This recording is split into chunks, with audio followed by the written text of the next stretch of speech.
Halløj. Hej med jer alle sammen. Velkommen til den her video. I dag, der har vi lavet en FIFA-karriere. Ja, vi ved godt, at det ikke er det bedste. Ui. Ikke verdens bedste. Vi har lavet vores egen FIFA-karriere. Slap lige af med det der uhyggelig. Jeg mente det. Jeg prøver lige at rykke den her lidt sådan der. Ja.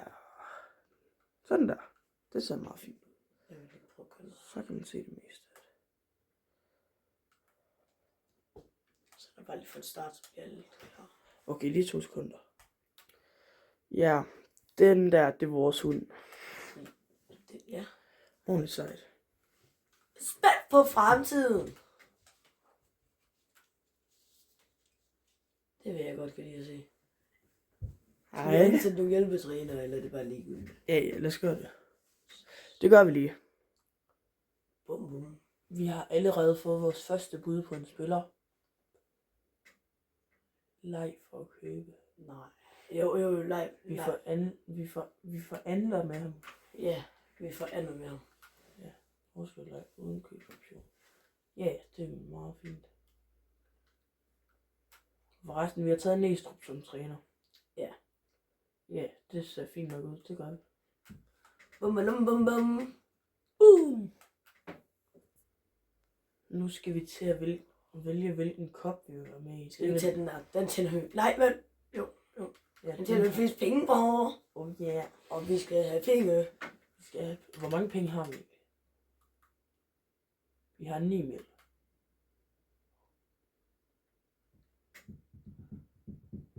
Nå, nu simulerer vi bare lige lidt. Det her, det er så vores hold. Ja, det er sådan. Prøv lige at vente, hvor gammel er ham her? Okay, han er 26 fine. Han er 33. Vi skal nok have nogle nye angriber snart. Ja, de er rig. Og en ny cam. Okay, vi skal have mange nye spillere. Fint nok. Jamen, ja, vi vil gerne gennem holdkortet. Men måske så skifter vi information, hvis det er. Ja. Til. Nå, nu er det kampdag. Vil du være med, Det er Jon? kampdag. Klokken den er kvart i brud. Og jeg tager brudt trykken på. Er vi klar? Ja. Jeg er sgu ikke. Jeg er bange. Næsrup. Næsestrup. Jeg er blå. Du er rød. Jeg er rød. Jeg er blå. Jeg er blå. Jeg er rød. Jeg er Nej, rød. du er blå. Nej, du er rød. Men nu følger jeg du. Du er blå. Og jeg er rød. Ja. Ej, min. Ej, det var det bare. Og nu bliver jeg sur, kanak. Nej.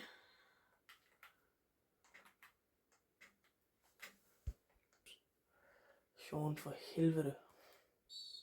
Nej. Nu fik vi et gult kort. Det var fandme flot, Sean.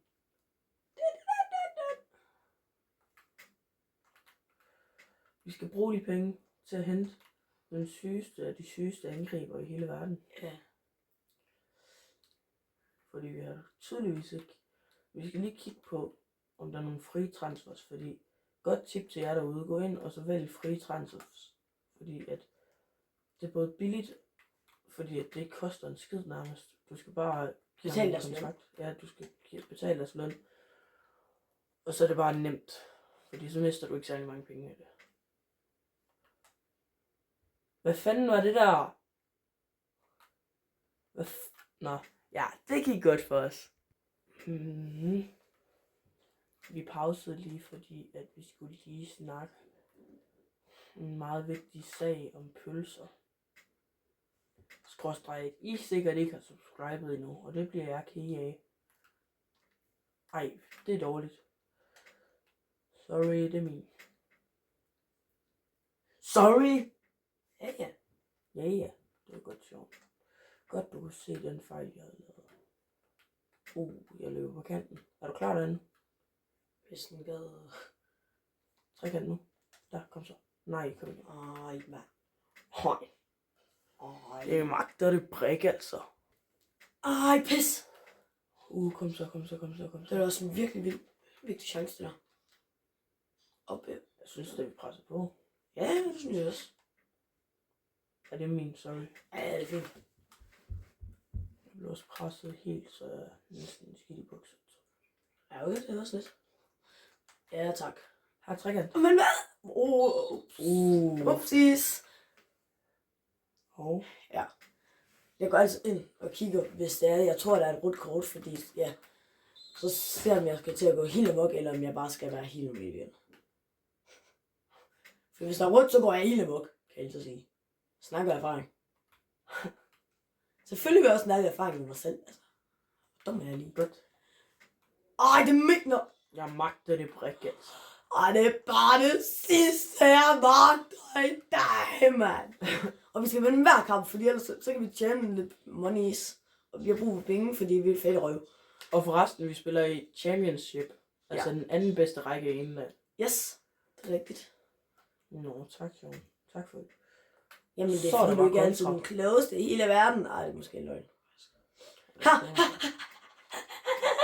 Ej, Doggy! det er fucking offside, der. Ej! Pis! Så er der sgu halvleg. Så ja. Vi prøver at skifte ham her ud for... Ja, på den. Nej, på den der. Ham her. Nice. Vi prøver her. Bror. Jeg tror måske, vi skal få, i stedet for sådan noget defensiv, måske center midt. Ja, det kan godt være. Fordi jeg tror, vi er meget mere offensive i vores spil. Så nu kører vi igen. Jeg smadrer den ind!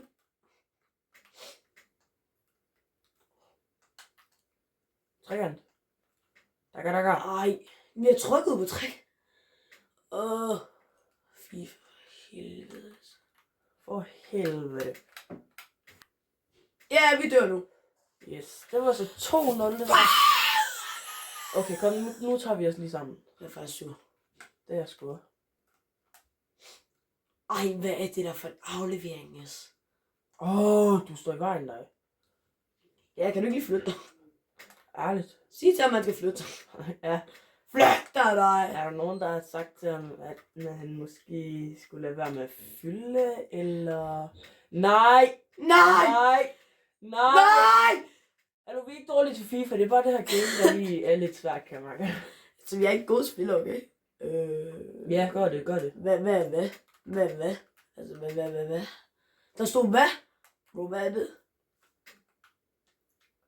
Nej, så bliver du sønder. Ja, det går godt. Ja. Så er du sgu kontra. Du skal huske, hvor det er. Bolden der! Nej, hvad var det? Jeg ved det ikke, altså jeg trykkede fucking cirkel, mand. Det er... Ja, det kan jeg godt se. Ej, jeg tror på det. Jeg tror på, det var roligt. Det er min sætning, det kunne jeg godt se. Men det gør ingen mening, fordi altså, det var mærkeligt, hvis du trykkede på aflevere der. Jamen det er virkelig irriterende. For Ja. jeg trykkede cirkel og sådan... Ja. Trekant. Nej!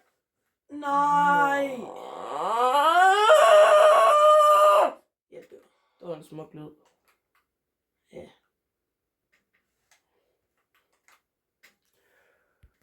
Så nu har vi lige lavet nogle udskiftninger, og vi håber lidt, det hjælper. Ja, vi fandt ud af, at vi havde, var det 9 udskiftninger? Ja, vi har åbenbart 9 udskiftninger i det her. Er det ikke normalt, man har 5?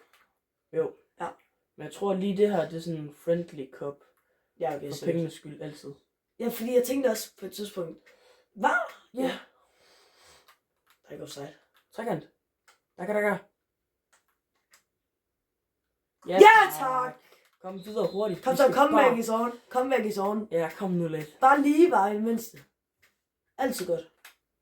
Jeg tror ikke, vi vinder, men altså, altid prøv. Alt kan ske i FIFA. Alt kan ske i FIFA. Alt kan ske i virkeligheden. Ja, alt kan ske hele tiden. Det er ikke rime.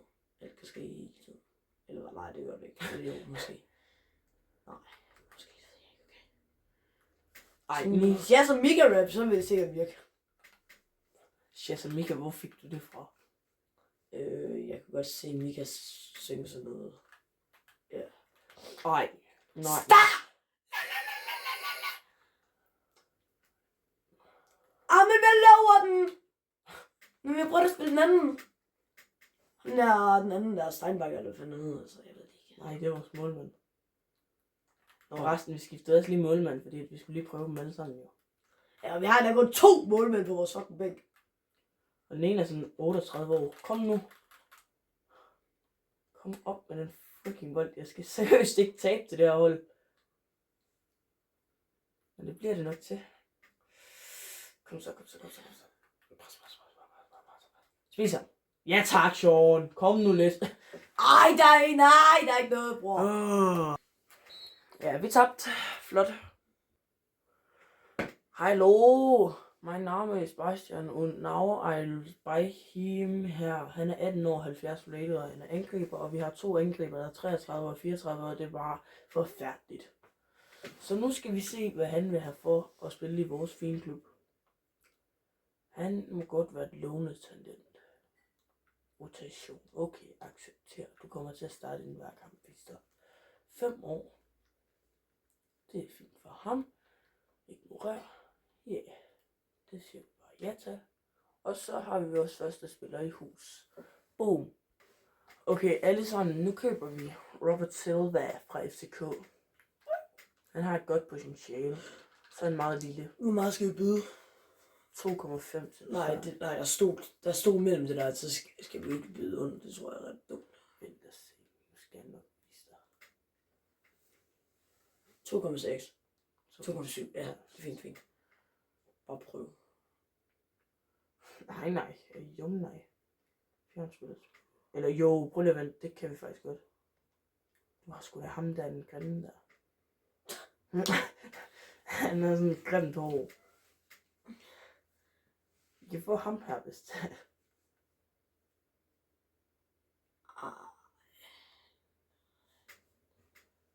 De kan få ham der. Ja, men han er faktisk god nok. Eller sådan. Han er 25. Jeg ved det ikke, hvad jeg skal gøre. Han er markedsværdi på 2 mil. Men det er det. Så giver vi 3 liv. Ja, 3 liv ud. Det... Så må FCK også lade være med at være så pisse nær i. Godt! Så køber vi Robert Silva lige pludselig. Igen, pisse nær i. Det er sådan noget, de er i København åbenbart.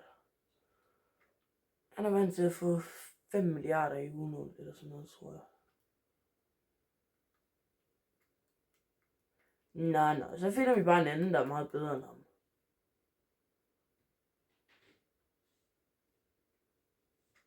Han er også billigere, Sean. Han er bedre på det.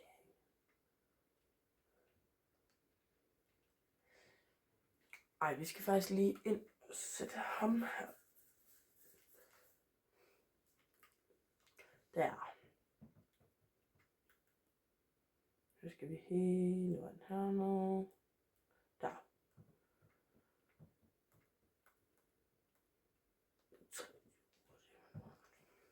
Nå. Nå, nu skal vi spille næste kamp, tror jeg. Skal vi ikke det? Sean nikker. Det er simpelthen Twente. Det er flot.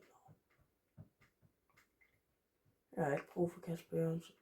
Nej, og det er bakker. Jeg vil ikke have med bakker. Nej. Stegen bakker. Bakker. Bacon.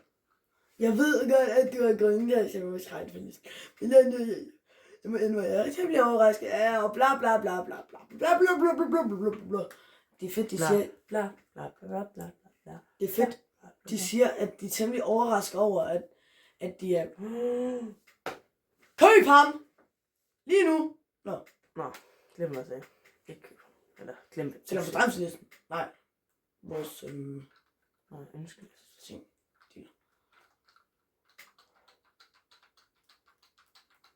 Du udlægger også controller. Guyo! Marguyo! Du udlægger også controller. Ups. 4,5. Han er også kun 19. Kom, nu køber vi ham. Ja! Oh yeah. Yeah! Oh yeah. Så siger vi... Nej, vi siger 3, ikke også?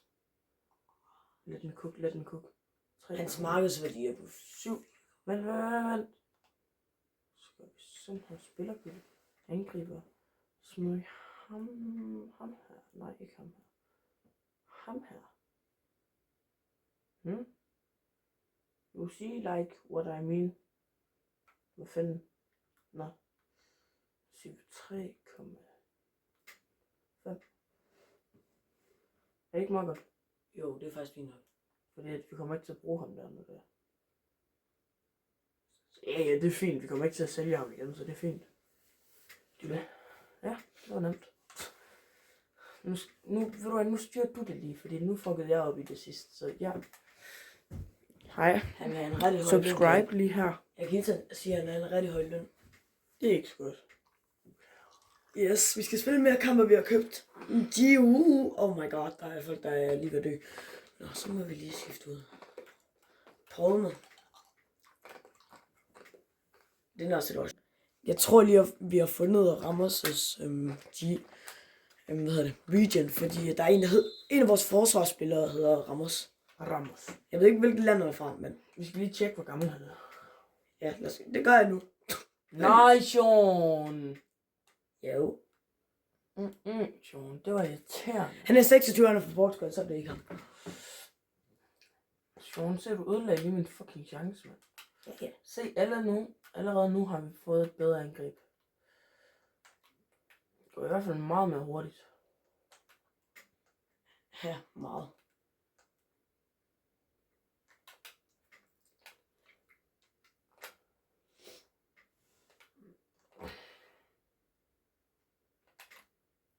Jeg havde nogle gange FIFA gerne vil have sine egne retninger i FIFA. Hvorfor tog han bolden fra mig? Det var ikke særlig rart. Det ved jeg ikke, fordi han er dum. Ej, mand. Det er kraftedeme med løgn. Ej, og det var også et sindssygt mål, det der. Ja, kom. Nu kukker vi dem fuldstændig. Her.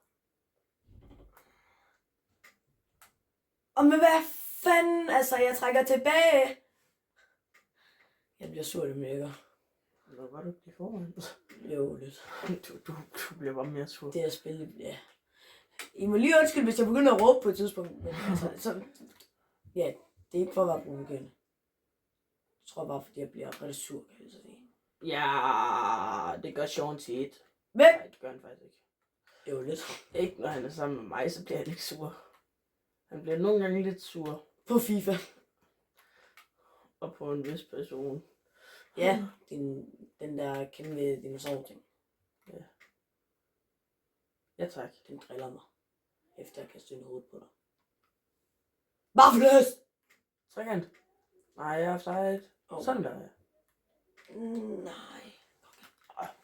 Vi er gode nok. Ja, det er faktisk irriterende. Mega. Øj. Fint her. Eller det der. Det var faktisk meget fint. Jeg ved det. Ej, og så... Hvad? Jeg magter det brik, altså. Det er også irriterende, fordi jeg gjorde det faktisk længere ude, sådan. Jeg gør det imellem de her to spillere. Ja, jeg ligger dernede. Hvad er det der, mand? Fuck, jeg er initiativ. Ja, offside. Tidligt. Jeg skal ikke sige. Så, nu løber vi op på skolen, kan man mærke. Sådan en pæl i vejen, men det er også bare fordi, vi ser... Jeg er sådan en dum pæl i vejen. Men det er så, I kan se. Ja. Det må jeg lige være glad for. Heldigvis. Ja. Ej, det mener du bare Jeg ikke. magter det brik. Nej! Og det er bare det sidste, jeg magter, mand! Jeg håber fandme, det er en midtbane, fordi vi skal købe en ny midtbane alligevel. Ja. Nej, vi har ikke engang penge til en ny midtbane. Nej, det har vi sgu ikke.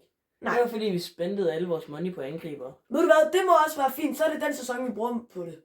Så må vi bruge næste sæson på nogle af de penge, ikke? Ja. Ja. Nu må vi gerne score, kan Nej, og han er skadet. Jeg håber bare, det Nu ligger ham der også ned! Jeg skal lige... Sorry, men jeg skal lige... det kan jeg da. Det er tæt på, at jeg bliver sur lige om lidt. Ej, det er vores bedste midtbane. Ej, han er røvung. Ej, han er ung også. Det er tæt på, at jeg bliver sur, kan jeg mærke. Godt, kom nu, vinder vi fandme den her kamp. Ja, så kom. Jeg kan mærke, at mit temperament kørte ned fra level 2 til level 85. Selvom det hører en skala, men ved du hvad? Ja, hvad ved du, mand? Trækant! Du skal aflevere for dem. I kan høre, at jeg bliver lidt sur, kan jeg mærke. Hvis I kan høre det. pause lige om lidt. Så pause. Ja, de får nok deres sidste chance her, og så scorer de sikkert. Ja, det er lidt... Overhovedet ikke. Nå, jo, det gjorde de så. Eller, de er ikke skåret endnu, bare roligt. Ja, tak! Så fucking væk med den bold. Ja, tak! Ja! Man kan ikke se dog. Man kan bare se den. Nu kan man godt se dig. Nej, du skal ikke tage min kapskat. Nå, halløj! Nu begynder vi igen. Nu står jeg op endnu. Jeg ved godt, at det bliver en meget lang video. Det her er en meget kedelig video, hvis det er, I ikke kan lide FIFA. Så please gå ud af den, fordi så kan I godt lide vores andre videoer, håber jeg. Og der spiller vi ikke bare hele tiden FIFA. Nej, bare Jeg tror kun, det er sjældent, der kommer nogle videoer med, hvor det er FIFA hele tiden. Ja. Og jeg tror også, vi spiller en del offline, fordi det bliver nok nogle lidt kedeligere videoer. Hvis det er. Nej. Men vi vil gerne underholde jer, som der godt kan lide FIFA. Som det sikkert kun er dig og dig. Og så dig. Men ellers sikkert. Og lidt dig. Og ja, lidt dig, og så er der dig, som der bare absolut hader det. Ja. Men altså. Forresten, tak for 10 abonnenter. Ja, tusind tak. Når den her video er ude, så ved jeg i hvert fald, at vi har... Trækken. Dakker! Ja, Dakker! vi har jo fået 10 abonnenter på under 24 timer, men når den her video er ikke kommet ud, så ja, så er der gået 24 timer. Ja. Nå, ja. Frispark. Her. Skal jeg skyde den? 1-2, 1-2. Så du spiller mig. Ja.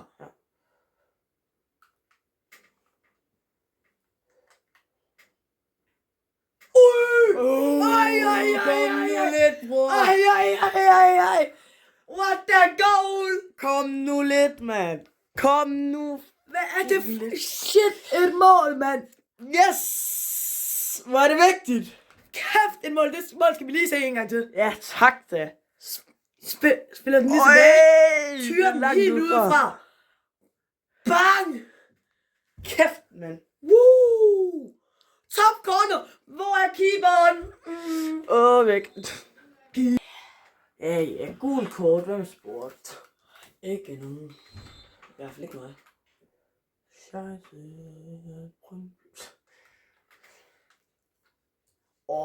Nu skal den der målmand lige passe på, hvad han laver. Nej, hvad lover han? Hvorfor løber han? Men hvorfor tager... Hvad? Hvorfor smider han bolden? Jeg ved det ikke. Keeperen. Jeg stod, som jeg skulle til at smide den med hænderne. Ej, det... Jeg magter det brik, altså. Jeg magter det brik. Ej, det er bare det sidste, jeg magter, mand. Jeg magter det brik. Nej! Ja! Ja! Efter tid rystet. Nej! Væk! Ja! Væk! Nej! Ja, tak. Det kunne vi selv se, det der. Det var vanvittigt tæt på. Det var fandme nøjeren, det der. Ja, mega. Nej. Ja! Væk! Nej! Nej! Hvorfor er det så irriterende, det her spil? Hvad? Kom. Hvordan kan den ikke finde noget at aflevere? Hvad? Jeg trykkede på aflevere, mand! Du ødelægger vores spor nu. Yeah. Vi tabte. Hej små mismisser. Vi tabte begge 10 kampe, vi spillede. Men vi hentede 2 angriber. Det var smukt. Ja, det var flot. Selvom vi tabte. Så ja, tak fordi I så med. Hvis I vil se mere af det her, så skriv det lige ned i kommentaren. Hvis jeg husker at slå kommentarer til, selvfølgelig. Se, mismissen. Nå, det er også lige meget. Farvel. Husk at like og subscribe. Og Ja. Ja, det er ikke mand. Ja. Peace.